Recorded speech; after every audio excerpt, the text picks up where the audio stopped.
ಉಡುಪಿ ಹಾಗೂ ಕಮಲೆ Baliga charitable trust Mumbai ಇವರ ಸಂಯುಕ್ತ ಆಶ್ರಯದಲ್ಲಿ ನಡೀತಾ ಇರತಕ್ಕಂತಹ ಮದ್ಯ ಮತ್ತು ಮಾದಕ ದ್ರವ್ಯ ವ್ಯಸನದ ವಿರುದ್ಧ ಉಚಿತವಾದ ನೇರ ಫೋನ್ ಇನ್ ಕಾರ್ಯಕ್ರಮದ 75ನೇ ಕಂತಿಗೆ ನಿಮ್ಮೆಲ್ಲರಿಗೂ ಆತ್ಮೀಯವಾದ ಸ್ವಾಗತ. ಈ 75ನೇ ಕಂತು ಉಚಿತವಾದ ನೇರ ಫೋನ್ ಇನ್ ಕಾರ್ಯಕ್ರಮ 1.5 ವರ್ಷಗಳ ಕಾಲ ನಡ್ಕೊಂಡು ಬಂದಿದೆ. ಈ ಕಾರ್ಯಕ್ರಮ ಪ್ರತಿ ಗುರುವಾರ ನಡೆಯುತ್ತೆ. ಪ್ರತಿ ಗುರುವಾರ ಸಂಜೆ 7 ಗಂಟೆಯಿಂದ 8 ಗಂಟೆವರೆಗೆ ನಡೆಯುತ್ತೆ. ಈ ಕಾರ್ಯಕ್ರಮದಲ್ಲಿ ಹೇಗಿರುತ್ತೆ ಅಂದ್ರೆ, ಸಂಪನ್ಮೂಲ ವ್ಯಕ್ತಿಗಳು ಬಂದು ಯಾವ್ದಾದ್ರು ಅವತ್ತಿನ ದಿನ ಆಯ್ಕೆ ಮಾಡಿರ್ತಕ್ಕಂಥ ವಿಚಾರದ ಬಗ್ಗೆ ಮಾತಾಡ್ತಾರೆ. ಜೊತೆಗೆ ಸಂಪನ್ಮೂಲ ವ್ಯಕ್ತಿಗಳಲ್ಲದೆ ನಮ್ಮ ಆಸ್ಪತ್ರೆಯ ತಜ್ಞ ವೈದ್ಯರ ತಂಡ ಹಾಗೂ ಆಪ್ತ ಸಮಾಲೋಚಕರ ತಂಡ ಸಹ ಈ ಕಾರ್ಯಕ್ರಮದಲ್ಲಿ ನಿಮಗೆ ಲಭ್ಯವಿರ್ತಾರೆ. ಅವರು ಸಹ ನಿಮ್ಮ ಪ್ರಶ್ನೆಗಳಿಗೆ ಉತ್ತರಿಸ್ತಾರೆ. ಹಾಗೆ ನಿಮ್ಮ ಜೊತೆ ಸಂವಾದದಲ್ಲಿ ನಿಮ್ಗೆ ಏನೇ ಪ್ರಶ್ನೆ ಇದ್ರು, ಮದ್ಯ ಮತ್ತು ಮಾದಕ ದ್ರವ್ಯ ವ್ಯಸನಕ್ಕೆ ಸಂಬಂಧಪಟ್ಟಂತಹ ಏನೇ ಪ್ರಶ್ನೆಗಳಿದ್ರು ನಿಮ್ಗೆ ಉತ್ತರಿಸೋ ಸಮಾಧಾನಕರವಾದ ಉತ್ತರವನ್ನು ಕೊಡೋ ಪ್ರಯತ್ನವನ್ನು ಮಾಡ್ತಾರೆ. ಇನ್ನು ಹೆಚ್ಚಿನ ವಿವರಗಳಿಗೆ ನೀವು ನಮ್ಮ ಆಸ್ಪತ್ರೆಯನ್ನು ಸಹ ಸಂಪರ್ಕಿಸಬಹುದು. ಸ್ನೇಹಿತರೆ, ಈ ಕಾರ್ಯಕ್ರಮಕ್ಕೆ ಬೇರೆ ಬೇರೆ ಊರುಗಳಿಂದ ಶಿವಮೊಗ್ಗ, ತುಮಕೂರು, ಕುಂದಾಪುರ, ಬೆಂಗಳೂರು ಹಾಗೆ ಉಡುಪಿ ಹಾಗೂ ಉಡುಪಿಯ ಸುತ್ತಮುತ್ತಲಿನ ಅನೇಕ ಪ್ರದೇಶಗಳಿಂದ ಅನೇಕರು ಸೇರ್ಕೊಂಡಿದ್ದಾರೆ. ಈ ಕಾರ್ಯಕ್ರಮ ಬೇರೆ ಬೇರೆ ಊರುಗಳಿಂದ, ಬೇರೆ ಬೇರೆ ಸಂಘ ಸಂಸ್ಥೆಗಳಿಂದ ಆಗಿರೋದ್ರಿಂದ ಬೇರೆ ಬೇರೆ ಆಸ್ಪತ್ರೆಗಳು, ಬೇರೆ ಬೇರೆ ಸಂಘ ಸಂಸ್ಥೆಗಳು, ಬೇರೆ ಬೇರೆ ಧಾರ್ಮಿಕ ಸಂಸ್ಥೆಗಳು ಇದೆಲ್ಲದರಿಂದ ಜನ ಸೇರ್ಕೋತಾರೆ. ಯಾಕೆ ಸೇರ್ಕೋತಾರೆ ಅಂದ್ರೆ, ಇದೊಂದು ಮದ್ಯವ್ಯಸನಿಗಳಿಗೆ ಮಾತ್ರ ಇರ್ತಕ್ಕಂತಹ ಒಂದು ಕಾರ್ಯಕ್ರಮ ಅಲ್ಲ. ಇದೊಂದು ಜಾಗೃತಿ ಕಾರ್ಯಕ್ರಮ ಆಗಿರೋದ್ರಿಂದ ಇದಕ್ಕೆ ಮನೋವೈದ್ಯರು, ಮನಃಶಾಸ್ತ್ರಜ್ಞರು, ವೈದ್ಯಾಧಿಕಾರಿಗಳು, ಸಾಮಾಜಿಕ ಕಾರ್ಯಕರ್ತರು, ವಿದ್ಯಾರ್ಥಿಗಳು ಹೀಗೆ ಅನೇಕರು ಈ ಕಾರ್ಯಕ್ರಮಕ್ಕೆ ಸೇರ್ಕೋತಾರೆ. ಹಾಗೂ ಮದ್ಯವ್ಯಸನಿಗಳ ಮತ್ತು ಮದ್ಯವ್ಯಸನಿಗಳ ಬಂಧುಗಳು, ಹಿತೈಷಿಗಳು ಹೀಗೆ ಎಲ್ಲರೂ ಈ ಕಾರ್ಯಕ್ರಮದಲ್ಲಿ ಸೇರ್ಕೊಂಡು ಮದ್ಯ ಮತ್ತು ಮಾದಕ ದ್ರವ್ಯ ವ್ಯಸನಕ್ಕೆ ಸಂಬಂಧಪಟ್ಟಿರ್ತಕ್ಕಂಥ ವಿಚಾರದ ಬಗ್ಗೆ ಒಂದು ಜಾಗೃತಿಯನ್ನು ಪಡ್ಕೊಳ್ಳೋದ್ರ ಜೊತೆಗೆ ಒಂದಷ್ಟು ಸಂವಾದವನ್ನು ನಡೆಸ್ತಾರೆ. ಅವರ ಅನುಭವಗಳನ್ನ ಹೇಳ್ಕೊತಾರೆ, ಅವರ ಸಮಸ್ಯೆಗಳನ್ನ ಹಂಚ್ಕೋತಾರೆ, ಅದಕ್ಕೆ ಪರಿಹಾರವನ್ನು ಕಂಡುಕೋತಾರೆ. ಇವತ್ತಿನ ದಿವಸ ನಮ್ಮ ಜೊತೆ ಕುಮಾರಿ ರಕ್ಷಿತಾ ಅವರು, ಆಪ್ತ ಸಮಾಲೋಚಕರು, ಡಾಕ್ಟರ್ ಎ ವಿ ಬಾಳಿಗ ಸ್ಮಾರಕ ಆಸ್ಪತ್ರೆ ಉಡುಪಿ. ಇವರು ನಮ್ಮ ಜೊತೆ ಇವತ್ತು ಈ ಕಾರ್ಯಕ್ರಮಕ್ಕೆ ಸಂಪನ್ಮೂಲ ವ್ಯಕ್ತಿಗಳಾಗಿ ಬಂದಿದ್ದಾರೆ. ಇವರು ಮದ್ಯವ್ಯಸನದಿಂದ ಉಂಟಾಗ್ತಕ್ಕಂತಹ ಸಾಮಾಜಿಕ ಮತ್ತು ಆರ್ಥಿಕ ಸಮಸ್ಯೆಗಳು ಅನ್ನೋ ವಿಚಾರದ ಬಗ್ಗೆ ನಮ್ಮ ಜೊತೆ ಮಾತಾಡ್ತಾರೆ. ಸ್ನೇಹಿತರೆ, ಇವರಿಗೆ ಈ ಕಾರ್ಯಕ್ರಮಕ್ಕೆ ನಾನು ಸ್ವಾಗತವನ್ನ ಬಯಸ್ತಾ ಇದ್ದೇನೆ. ಹಾಗೆ ಇವತ್ತು ಈ ಕಾರ್ಯಕ್ರಮದಲ್ಲಿ ನಮ್ಗೆ ಕುಮಾರಿ ರಕ್ಷಿತಾ ಅವರು ಸಂವಾದದ ನಂತರ ಮುಕ್ತ ಸಂವಾದಕ್ಕೆ ಸಮಯದಲ್ಲಿ ನಿಮ್ಮ ಪ್ರಶ್ನೆಗಳಿಗೆ ಉತ್ತರಿಸ್ತಾರೆ. ಆದ್ರಿಂದ ದಯವಿಟ್ಟು ಈ ಕಾರ್ಯಕ್ರಮದಲ್ಲಿ ಭಾಗವಹಿಸಿರ್ತಕ್ಕಂಥ ಎಲ್ಲರೂ ಸಂಪನ್ಮೂಲ ವ್ಯಕ್ತಿಗಳ ಮಾತು ಮುಗಿದು ಮುಕ್ತ ಸಂವಾದ ಬರೋವರೆಗೆ ಶಾಂತಿ ಚಿತ್ತರಾಗಿ ಈ ಕಾರ್ಯಕ್ರಮವನ್ನು ಆಲಿಸಬೇಕು. ನಂತರದಲ್ಲಿ ನಿಮ್ಗೆ ಸಂವಾದಕ್ಕೆ ಅವಕಾಶ ಇರೋದ್ರಿಂದ ಆಗ ನೀವು ಪ್ರಶ್ನೆಗಳನ್ನ ಕೇಳಬಹುದು. ಹಾಗೆ ಸ್ನೇಹಿತರೆ, ನೀವು ಅನುಭವಗಳನ್ನ ಹಂಚ್ಕೋಬಹುದು, ನಿಮ್ಮ ಸಮಸ್ಯೆಗಳಿದ್ರೆ ಅದನ್ನು ಹಂಚ್ಕೋಬಹುದು. ಸಾಕಷ್ಟು ಉತ್ತರಗಳನ್ನ ನಾವು ನೀಡೋಕೆ ಪ್ರಯತ್ನ ಪಡ್ತೇವೆ. ಆದ್ರೆ ಆದಷ್ಟು ಪ್ರಶಾಂತ ಪರಿಸರದಲ್ಲಿ ಕೂತ್ಕೊಂಡು ನೀವು ಒಂದು ಕರೆಯನ್ನ ಸ್ವೀಕರಿಸೋದ್ರ ಮೂಲಕ ನೀವು ಈ ಕರೆ ಎಲ್ಲ ವಿಚಾರಗಳನ್ನು ತಪ್ಪದೆ ಕೇಳಿಸ್ಕೋಬಹುದು. ಮತ್ತೆ ನೀವು ಮಾತಾಡ್ತಾ ಸಹ ಹಿಂದಿನಿಂದ ಗದ್ದಲಗಳು ಉಂಟಾಗದೇ ಇರೋ ರೀತಿಯಲ್ಲಿ ನೋಡ್ಕೊಂಡ್ರೆ ನಿಮ್ಮ ಪ್ರಶ್ನೆ ನಮ್ಮೆಲ್ಲರಿಗೂ ಕೇಳಿಸುತ್ತೆ. ಹಾಗೂ ಈ ಕರೆಯಲ್ಲಿರ್ತಕ್ಕಂಥ ಪ್ರತಿಯೊಬ್ಬರಿಗೂ ನಿಮ್ಮ ಪ್ರಶ್ನೆ ಹಾಗೂ ಅದಕ್ಕೆ ಸೂಚಿಸ್ತಕ್ಕಂಥ ಪರಿಹಾರಗಳು ಅರ್ಥವಾಗ್ತವೆ. ಹಾಗೆ ಕೆಲವರಿಗೆ ಸ್ನೇಹಿತರೆ, ನನಗೆ ಪ್ರಶ್ನೆ ಇದೆ ಅಥವಾ ನನ್ನ ಅನುಭವವನ್ನು ಚಿಕ್ಕದಾಗಿ ಹಂಚ್ಕೋಬೇಕು ಅಂತ ಇರುತ್ತೆ, ಆದ್ರೆ ನನ್ನ ಗುರುತನ್ನ ಹೇಳ್ಕೊಳ್ಳೋದ್ರಿಂದ ನನಗೆ ಮುಜುಗರ ಉಂಟಾಗುತ್ತೆ. ನಾನೊಬ್ಬ ಮದ್ಯವ್ಯಸನಿ ಆಗಿರೋದ್ರಿಂದ ನನಗೆ ಹೇಳ್ಕೊಳ್ಳೋದಕ್ಕೆ ಇಷ್ಟ ಇಲ್ಲ. ಆದ್ರೆ ಒಂದು ಪ್ರಶ್ನೆ ಇದೆ, ಅದ್ರ ಬಗ್ಗೆ ತಿಳ್ಕೋಬೇಕು ಅಂತಿದ್ದ ಸಮಯದಲ್ಲಿ ಏನ್ ಮಾಡ್ಬೋದು ನೀವು ಅಂದ್ರೆ, ನಿಮ್ಮ ಗುರುತನ್ನು ಹೇಳ್ಕೊಳ್ಳೋದು ನೇರವಾಗಿ ನೀವು ಪ್ರಶ್ನೆಯನ್ನ ಕೇಳ್ಬೋದು ಸ್ನೇಹಿತರೆ. ಆಗ ನಾವು ನಿಮ್ಮ ಯಾವುದೇ ರೀತಿಯ ಒಂದು ವಿವರಗಳನ್ನು ಸಹ ನಾವು ಸಂಗ್ರಹಿಸುವುದಿಲ್ಲ, ನಿಮ್ಮ ಗೌಪ್ಯತೆಯನ್ನು ನಾವು ಕಾಪಾಡ್ತೇವೆ ಅಂತ ಈ ಮೂಲಕ ಹೇಳ್ತಾ ಇದ್ದೇವೆ. ಹಾಗೆ ನೀವು ಪ್ರಶ್ನೆಯನ್ನ ಕೇಳ್ಬೋದು. ಸರಿ ಸ್ನೇಹಿತರೆ, ಈಗಾಗಲೇ ತುಂಬಾ ಸಮಯ ಆಗಿದೆ. ಇವತ್ತು ನಮ್ಮ ಈ ಕಾರ್ಯಕ್ರಮಕ್ಕೆ ಸಂಪನ್ಮೂಲ ವ್ಯಕ್ತಿಗಳಾಗಿ ಬಂದಿರತಕ್ಕಂಥ ಕುಮಾರಿ ರಕ್ಷಿತಾ ಎಂ, ಆಪ್ತ ಸಮಾಲೋಚಕರು, ಡಾಕ್ಟರ್ ಎ ವಿ ಬಾಳಿಗ ಸ್ಮಾರಕ ಆಸ್ಪತ್ರೆ ಉಡುಪಿ. ಇವರು ಮದ್ಯವ್ಯಸನದಿಂದ ಆಗುವ ಸಾಮಾಜಿಕ ಹಾಗೂ ಆರ್ಥಿಕ ಸಮಸ್ಯೆಗಳು ಎಂಬ ವಿಚಾರದ ಬಗ್ಗೆ ನಮ್ಮ ಜೊತೆ ಮಾತಾಡ್ತಾರೆ. ಅವ್ರನ್ನ ಈ ಕಾರ್ಯಕ್ರಮಕ್ಕೆ ಸ್ವಾಗತಿಸೋಣ. Welcome to the program madam. *6 ಅನ್ನು ಒತ್ತೋದ್ರ ಮೂಲಕ ನೀವು ಈ ಕಾರ್ಯಕ್ರಮದಲ್ಲಿ ಧನ್ಯವಾದ. Thank you madam.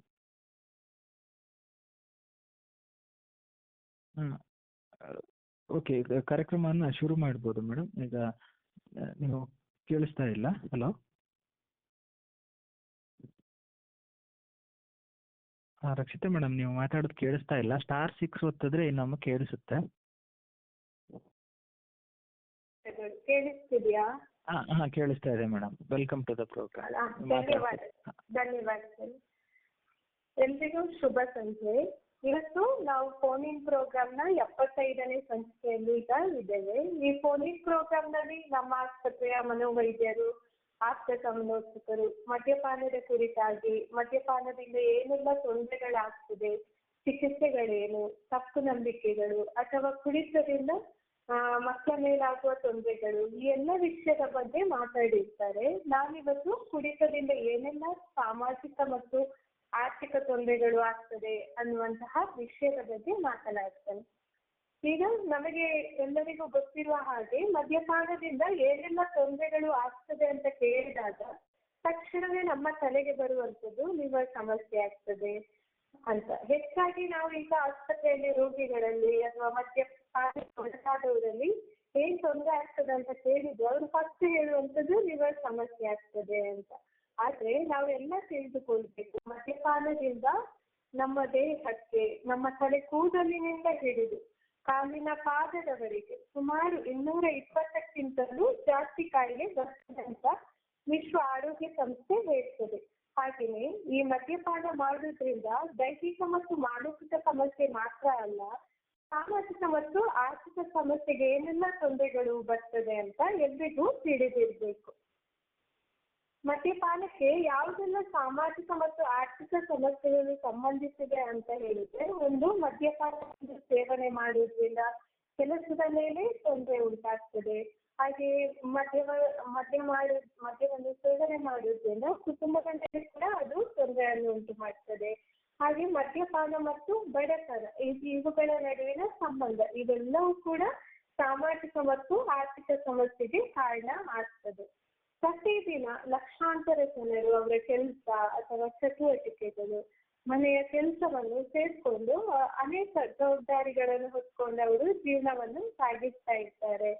ಆದ್ರೆ ಇವರು ಒತ್ತಡವನ್ನು ನಿರ್ವಹಿಸುವಂತಹ ನೆಪದಲ್ಲಿ ಅಥವಾ ದೀರ್ಘಕಾಲದ ವಿಶ್ರಾಂತಿಯನ್ನು ಪಡೆಯುವುದಕ್ಕೋಸ್ಕರ ಅಂದ್ರೆ ಕೆಲ್ಸಕ್ಕೆ ಹೋಗ್ತಾ ಇದ್ದವರು ಈಗ ಮುಂಚಿತವಾಗಿ ಏನು ಸಂಜೆ ತುಂಬಾ ಸುಸ್ತಾಗ್ತದೆ ಅಂತ ಹೇಳಿ ಸಂಜೆ ಸಮಯದಲ್ಲಿ ಕೆಲಸ ಮುಗಿದ ನಂತರ ಮದ್ಯವನ್ನು ಸೇವಿಸಲಿಕ್ಕೆ ಪ್ರಾರಂಭಿಸ್ತಾರೆ. ಹೀಗೆ ದಿನ ಹೋದಂತೆ ಸಂಜೆ ಕುಡಿತಾ ಇದ್ದವರು ಮಧ್ಯಾಹ್ನ ಕುಡಿಲಿಕ್ಕೆ ಪ್ರಾರಂಭಿಸ್ತಾರೆ, ಆನಂತರ ಬೆಳಗಿನಿಂದಲೇ ಕುಡಿಲಿಕ್ಕೆ ಪ್ರಾರಂಭಿಸ್ತಾರೆ. ಕುಡಿತ ಇಲ್ಲದೆ ಕೆಲಸ ಮಾಡ್ಲಿಕ್ಕೆ ಸಾಧ್ಯವೇ ಇಲ್ಲ ಅನ್ನುವಂತಹ ಸ್ಥಿತಿಗೆ ಅವರು ತಲುಪಿರ್ತಾರೆ. ಒಂದು ದಿವಸ ಅವರು ಮದ್ಯವನ್ನು ಸೇವನೆ ಮಾಡದೇ ಇದ್ದಾಗ ಕುಡಿತದ ಹಿಂತೆಗೆತದ ಚಿಹ್ನೆಗಳು ಅವರಲ್ಲಿ ಕಾಣಿಸ್ಕೊಳ್ತದೆ.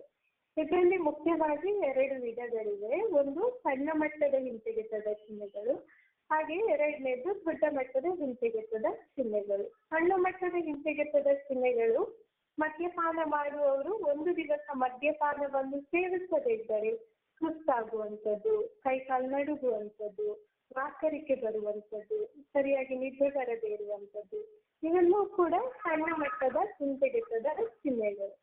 ಇನ್ನು ಮದ್ಯಪಾನವನ್ನು ಮಾಡ್ತಾ ಇದ್ದವರು ಸಡನ್ ಆಗಿ ಮದ್ಯವನ್ನು ಬಿಟ್ಟರೆ ಫೀಡ್ಸ್ ಬರುವಂಥದ್ದು. ಫೀಡ್ಸ್ ಅಂತ ಹೇಳಿದ್ರೆ ಚಿತ್ತ ಇರುವಾಗ ಬರುವ ಫೀಡ್ಸ್ ಅಲ್ಲ, ಇದು ಕುಡಿತಾ ಇದ್ದವರು ಕುಡಿತವನ್ನು ಬಿಟ್ಟಾಗ ಬರುವ ಫೀಡ್ಸ್ ಆಗಿದೆ. ಇದನ್ನು ರಮ್ ಫೀಡ್ಸ್ ಅಂತ ಹೇಳ್ತೇವೆ. ಇನ್ನು ಕುಡಿತ ನಿಲ್ಲಿಸಿದಾಗ ವಿಚಿತ್ರ ಅನುಭವ ಆಗುವಂಥದ್ದು, ಯಾರು ಅಟ್ಟಿಸ್ಕೊಂಡು ಬಂದ ಹಾಗೆ ಆಗುವಂಥದ್ದು, ಮನೆಗೆ ಯಾರು ಬಂದ ಹಾಗೆ ಕಾಣುವಂಥದ್ದು, ಇವೆಲ್ಲವೂ ಕೂಡ ದೊಡ್ಡ ಮಟ್ಟದ ಹಿಂತೆಗೆತದ ಚಿಹ್ನೆಗಳು. ರೋಗಿಗಳು ಹೇಳುವುದನ್ನು ಕೇಳ್ತೇವೆ. ಅದೇನಂತ ಹೇಳಿದ್ರೆ, ಕುಡಿತ ಬಿಡುವುದ್ರಿಂದ ಕೈಯೆಲ್ಲ ನಡುಸ್ತದೆ, ಒಂದ್ ದಿವಸ ಕುಡಿತ ಇಲ್ಲದಿದ್ರೆ ಕೈಯೆಲ್ಲ ನಡುಸ್ತದೆ, ಸುಸ್ತಾಗ್ತದೆ, ಸರಿಯಾಗಿ ಕೆಲಸ ಮಾಡ್ಲಿಕ್ಕೆ ಸಾಧ್ಯ ಆಗುದಿಲ್ಲ, ಅದಕ್ಕಾಗಿ ಕುಡಿತೇವೆ ಅಂತ. ಆದ್ರೆ ಈ ರೀತಿ ಕುಡಿತ ಮಾಡ್ತಾ ಇದ್ರೆ ಕುಡಿತದ ಪ್ರಮಾಣ ಜಾಸ್ತಿಯಾಗಿ ತೊಂದರೆ ಕೂಡ ಜಾಸ್ತಿ ಆಗ್ತಾ ಹೋಗ್ತದೆ.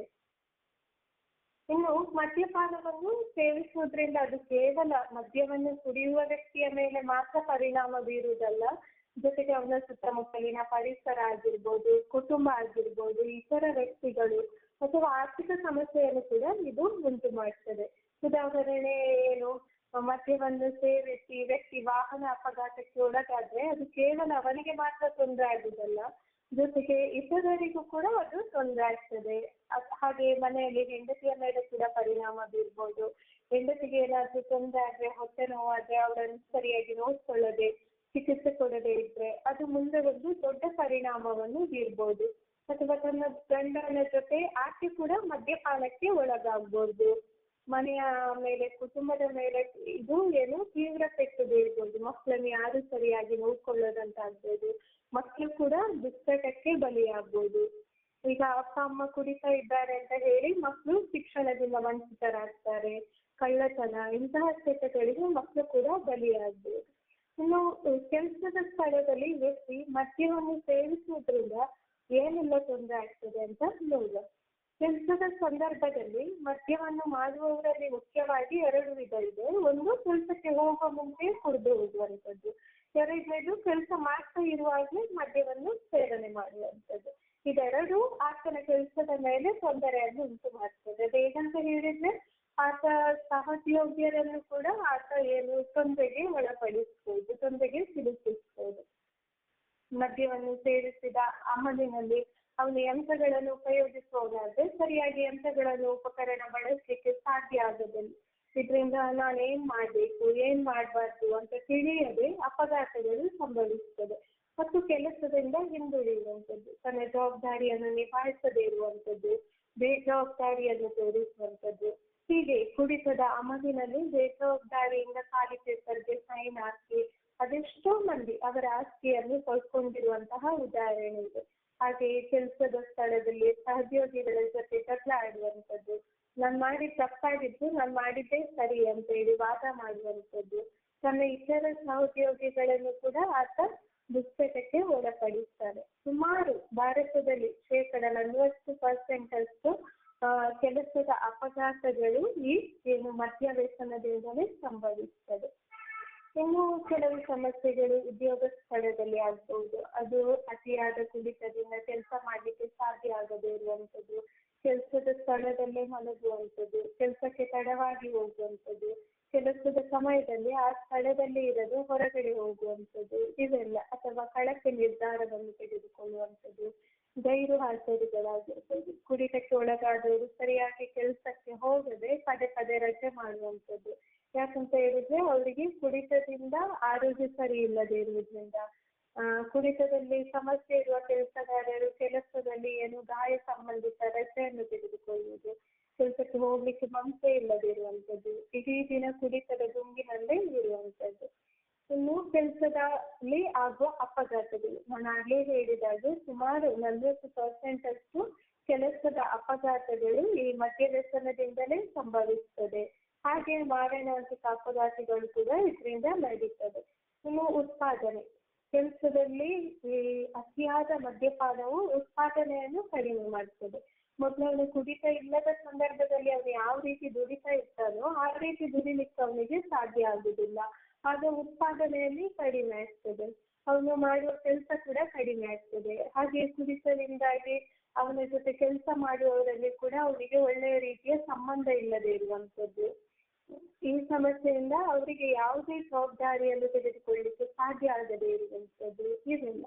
ಇನ್ನು ನಿರುದ್ಯೋಗ ಕೂಡ, ಅತಿಯಾದ ಮದ್ಯಪಾನವು ನಿರುದ್ಯೋಗಕ್ಕೆ ಕೂಡ ಕಾರಣ ಆಗ್ತದೆ.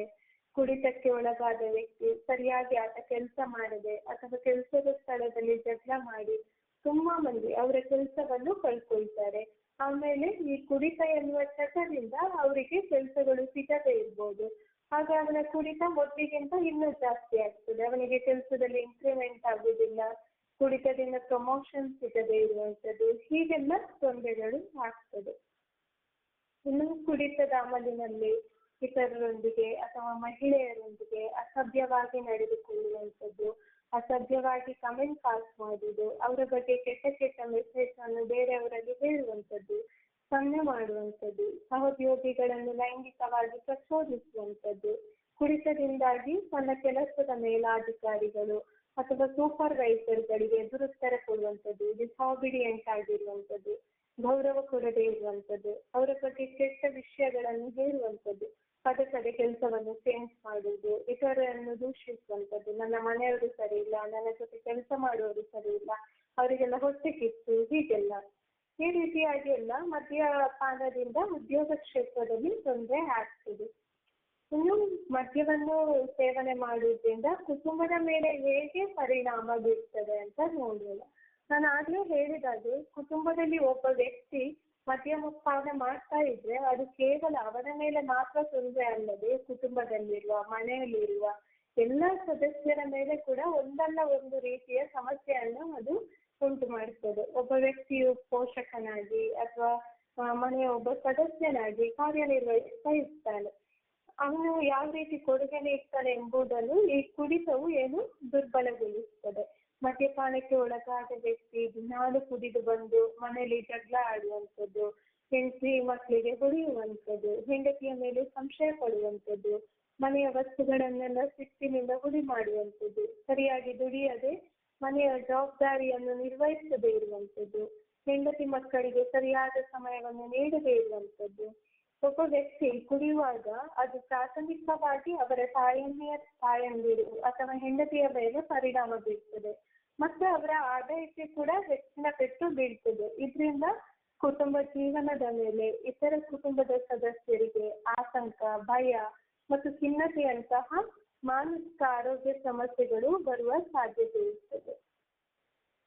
ಇನ್ನು ಕುಡಿತದಿಂದ ಮನೆಯ ಗೌರವ ಹೋಗಿ ಮಕ್ಕಳಿಗೆ ಹೊರಗೆ ಹೋಗ್ಲಿಕ್ಕೆ ನಾಚಿಕೆ ಆಗ್ತದೆ. ಮಕ್ಕಳ ಮೇಲೆ ಕೂಡ ತುಂಬಾ ಪರಿಣಾಮ ಬೀಳ್ತದೆ. ಮಕ್ಕಳಿಗೆ ಆತಂಕ, ಭಯ, ಹೆದರಿಕೆ ಬೆಳಿಲಿಕ್ಕೆ ಕಾರಣ ಆಗ್ತದೆ. ಕುಡಿತದಿಂದಾಗಿ ನೆರೆಕರೆ ಮನೆಯವರ ಜೊತೆಗಿನ ಸಂಬಂಧ ಹಾಳಾಗ್ತದೆ. ಸಣ್ಣ ಪುಟ್ಟ ವಿಷಯಗಳಿಗೆ ಜಗಳ ಮಾಡುವಂಥದ್ದು, ಹೀಗೆಲ್ಲ ಕುಡಿತದಿಂದ ಕುಟುಂಬದಲ್ಲಿ ತೊಂದರೆಗಳು ಆಗ್ತದೆ. ಇನ್ನು ಕುಡಿತದಿಂದ ಅವನ ವ್ಯಕ್ತಿತ್ವದಲ್ಲಿ ನಾವು ಬದಲಾವಣೆಯನ್ನು ಕಾಣ್ತೇವೆ.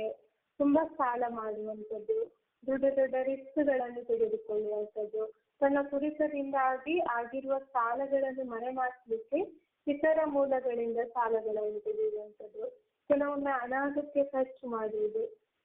ನನ್ನ ಕುಡಿತದಿಂದ ನಾನು ನನ್ನ ಕುಟುಂಬಕ್ಕೆ ಯಾವುದೇ ರೀತಿಯ ತೊಂದರೆಯನ್ನು ಕೊಡ್ತಾ ಇಲ್ಲ ಅಂತ ಹೇಳಿ ಪ್ರೂವ್ ಮಾಡುವಂಥದ್ದು, ಫ್ಯಾಮಿಲಿಗಾಗಿ ನಾನು ಒಳ್ಳೆಯ ಲಕ್ಸುರಿ ಲೈಫ್ ಅನ್ನು ಕೊಡ್ತಾ ಇದ್ದೇನೆ ಅಂತ ಮಾಡುವಂಥದ್ದು, ಅನಾಗತ್ಯ ಖರ್ಚನ್ನು ಮಾಡುವಂಥದ್ದು, ಅನಾಗತ್ಯ ತಿಂಡಿ ತಿನಿಸುಗಳನ್ನು ತರುವಂಥದ್ದು, ಮನೆಗೆ ಬೇಕಾದ ವಸ್ತುಗಳನ್ನು ತರುವಂಥದ್ದು, ಮಕ್ಕಳಿಗೆ ಬಟ್ಟೆಯನ್ನೆಲ್ಲ ಜಾಸ್ತಿಯಾಗಿ ತರುವಂಥದ್ದು. ಇವೆಲ್ಲವೂ ನಾನು ಕುಡಿಯೋದ್ರಿಂದ ನನ್ನ ಕುಟುಂಬಕ್ಕೆ ಯಾವುದೇ ರೀತಿಯ ತೊಂದರೆಯನ್ನು ಮಾಡದೆ ಒಳ್ಳೆದಾಗಿ ನೋಡ್ಕೊಳ್ತಾ ಇದ್ದೇನೆ ಅಂತ ಪ್ರೂವ್ ಮಾಡ್ಲಿಕ್ಕೋಸ್ಕರ ಮಾಡುವಂಥದ್ದು. ಆದ್ರೆ ಅವನ ಜವಾಬ್ದಾರಿಯನ್ನು ಅವನು ಸರಿಯಾಗಿ ನಿರ್ವಹಿಸ್ತಿರಲ್ಲ. ಕ್ರಮೇಣ ಏನಾಗ್ತದೆ ಅಂತ ಹೇಳಿದ್ರೆ, ನನ್ನ ಮನೆಯವರು ನಂಗೆ ರೆಸ್ಪೆಕ್ಟ್ ಕೊಡೋದಿಲ್ಲ ಅಂತ ಇದನ್ನೆಲ್ಲ ನಿಲ್ಲಿಸುವ ಚಾನ್ಸಸ್ ಇರ್ತದೆ. ಇನ್ನು ವ್ಯಕ್ತಿಯ ಕುಡಿತದಲ್ಲಿ ತೊಂದರೆ ಆದಾಗ ಮನೆಯವರು ಮೊದಲಿಗೆ ಆತ ಕುಡಿತ ಮಾಡಿರುವುದನ್ನು ಅಡಗಿಸ್ಲಿಕ್ಕೆ ಪ್ರಾರಂಭಿಸ್ತಾರೆ. ಆತ ಕೆಲಸಕ್ಕೆ ಕುಡಿತದಿಂದ ಹೋಗದಿದ್ರೆ ಅವನಿಗೆ ಮೈ ಹುಷಾರಿಲ್ಲ ಅಂತ ಹೇಳಿ ಸುಳ್ಳು ಹೇಳ್ತಾರೆ. ಕುಡಿತದಿಂದ ರಾತ್ರಿ ಇಡೀ ಅವನು ಗಲಾಟೆ ಮಾಡಿ ಹೇಳದೇ ಇದ್ರೆ ಅವನು ಬಿದ್ದು ಗಾಯ ಆಗಿದೆ, ಅವನಿಗೆ ಕೆಲಸಕ್ಕೆ ಬರಲಿಕ್ಕೆ ಸ್ವಲ್ಪ ದಿವಸದವರೆಗೆ ಬರಲಿಕ್ಕೆ ಸಾಧ್ಯ ಆಗುದಿಲ್ಲ ಎಂದು ಸುಳ್ಳು ನೆಪಗಳನ್ನು ಹೇಳ್ತಾರೆ. ಮನೆಯವರೇ ಹೋಗಿ ಮೇಲಾಧಿಕಾರಿಗಳಲ್ಲಿ ಎಕ್ಸ್ಕ್ಯೂಸ್ ಅನ್ನು ಕೇಳ್ತಾರೆ. ಅವನು ಬೇಕಂತ ಈ ರೀತಿ ಎಲ್ಲ ಮಾಡ್ತಾ ಇಲ್ಲ, ಏನೋ ಟೆನ್ಷನ್ ಇಂದ ಈ ರೀತಿ ಮಾಡ್ತಾ ಇದ್ದಾನೆ ಎಂದು ಅವನ ಪರವಾಗಿ ಮಾತನಾಡ್ತಾ ಇದ್ದಾರೆ. ನಿಧಾನವಾಗಿ ಇದೊಂದು ತೀವ್ರ ಮಟ್ಟಕ್ಕೆ ಹೋದಾಗ ಮನೆಯವರಿಗೆ ನಾವು ಮುಂಚೆ ಮಾಡಿದ್ದು ತಪ್ಪು ಅಂತ ಅನಿಸ್ತದೆ. ಆಗ ಕಾಲ ಮೀರಿ ಹೋಗಿರ್ತದೆ. ಇವೆಲ್ಲವೂ ಕೂಡ ಮದ್ಯಪಾನದಿಂದ ಕುಟುಂಬದ ಮೇಲಾಗುವಂತಹ ತೊಂದರೆಗಳು. ಇನ್ನು ಕುಡಿತದಿಂದಾಗಿ ಆರ್ಥಿಕವಾಗಿ ಏನೆಲ್ಲ ತೊಂದರೆ ಆಗ್ತದೆ ಅಂತ ನೋಡೋಣ.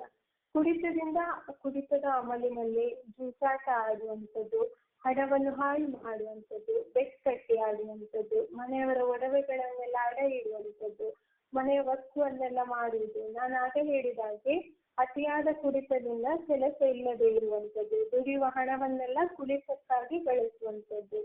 ನಾವಿಲ್ಲಿ ರೋಗಿಗಳು ಹೇಳುವುದನ್ನು ಕೇಳ್ತೇವೆ. ದಿವಸಕ್ಕೆ 4 ಬಾಟಲ್ ಅಂದ್ರೆ ತಿಂಗಳಿಗೆ ಸುಮಾರು 120 ಬಾಟಲ್ ಅನ್ನು ಬಳಸುವಂಥದ್ದು. ಉದಾಹರಣೆಗೆ 1 ಬಾಟಲ್ಗೆ 100 ರೂಪಾಯಿ ಅಂದ್ರೆ ತಿಂಗಳಿಗೆ ಸುಮಾರು 12,000 ರೂಪಾಯಿ ಕುಡಿತಕ್ಕಾಗಿ ಬಳಸುವಂಥದ್ದು. ಇವೆಲ್ಲವೂ ಕೂಡ ಬಡತನಕ್ಕೆ ಕಾರಣ ಆಗ್ಬೋದು. ಇನ್ನು ಜೂಜಾಟ ಆಡಿ ಬೆಟ್ ಕಟ್ಟಿ ಹಣವನ್ನೆಲ್ಲ ಕಳೆದುಕೊಳ್ತೇವೆ. ಮತ್ತೆ ಅಟ್ಲೀಸ್ಟ್ ಕಳ್ಕೊಂಡದ್ದನ್ನಾದ್ರೂ ಪಡ್ಕೊಳ್ತೇನೆ ಅಂತ ಹೇಳಿ ಸಾಲ ಮಾಡಿ ಆಡುವಂಥದ್ದು, ಅದನ್ನು ಕಳ್ಕೊಳ್ಳುವಂಥದ್ದು. ಇದರಿಂದ ಹೊರಗೆ ಬರ್ಲಿಕ್ಕೆ ಕಷ್ಟ. ಈಸಿ ವೇ ಅಲ್ಲಿ ಹಣ ಮಾಡ್ಲಿಕ್ಕೆ ಸಾಧ್ಯ ಇಲ್ಲ. ಕಷ್ಟಪಟ್ಟೆ ಹಣ ಮಾಡ್ಬೋದು.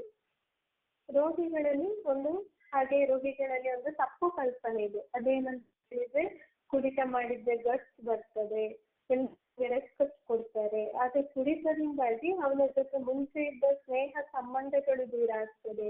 ಅದಕ್ಕೆ ಹಲವಾರು ಉದಾಹರಣೆಗಳು ಇದೆ. ಅತಿಯಾದ ಕುಡಿತದಿಂದ ಯಾರು ಅವನ ಜೊತೆ ಸೇರುವುದಿಲ್ಲ, ಅವನಿಗೆ ಸಮಾಜದಲ್ಲಿ ಮೊದಲಿದ್ದಂತಹ ಗೌರವಗಳು ಕೂಡ ಕಡಿಮೆ ಆಗ್ತಾ ಹೋಗ್ತದೆ. ಇದು ಕುಡಿತದಿಂದ ಆರ್ಥಿಕವಾಗಿ ಏನೆಲ್ಲ ತೊಂದರೆ ಆಗ್ತದೆ ಅಂತ. ಇನ್ನು ಕುಡಿತದಿಂದ ರಸ್ತೆ ಅಪಘಾತಗಳು. 45% ಅಪಘಾತಗಳು ವ್ಯಸನದಿಂದಲೇ ಸಂಭವಿಸುವಂಥದ್ದು. ಎಷ್ಟೋ ಬಾರಿ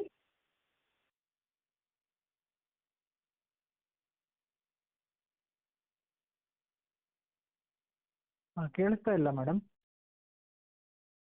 ನೀವು ಮಾತಾಡೋದು ಕೇಳಿಸ್ತಾ ಇಲ್ಲ. ಹಲೋ ರಕ್ಷಿತಾ ಮೇಡಮ್, ನೀವು ಮಾತಾಡೋದು ಕೇಳಿಸ್ತಾ ಇಲ್ಲ.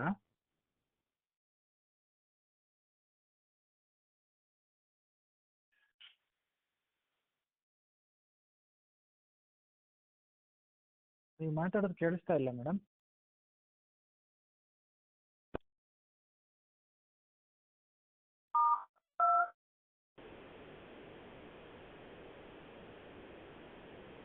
ಸ್ನೇಹಿತರೆ, ತಾಂತ್ರಿಕ ದೋಷಗಳಿಂದಾಗಿ ಸಂಪನ್ಮೂಲ ವ್ಯಕ್ತಿಗಳು ಮಾತಾಡ್ತಾ ಇರ್ತಕ್ಕಂಥದ್ದು 12 ನಿಮಿಷದ ಕಾಲ ತಾಂತ್ರಿಕ ದೋಷ ಆಗಿದೆ. ದಯವಿಟ್ಟು ಈ ಕಾರ್ಯಕ್ರಮಕ್ಕೆ ಸೇರ್ಕೊಂಡಿರ್ತಕ್ಕಂಥವ್ರು 12 ನಿಮಿಷ ತಾಳ್ಮೆಯಿಂದ ಕಾಯಬೇಕು. ನಾವು ಇನ್ನೇನು ಕಾರ್ಯಕ್ರಮವನ್ನು ಮತ್ತೆ ಸಂಪರ್ಕಿಸಿ ಈ ಕಾರ್ಯಕ್ರಮವನ್ನು ಶುರು ಮಾಡ್ತೀವಿ.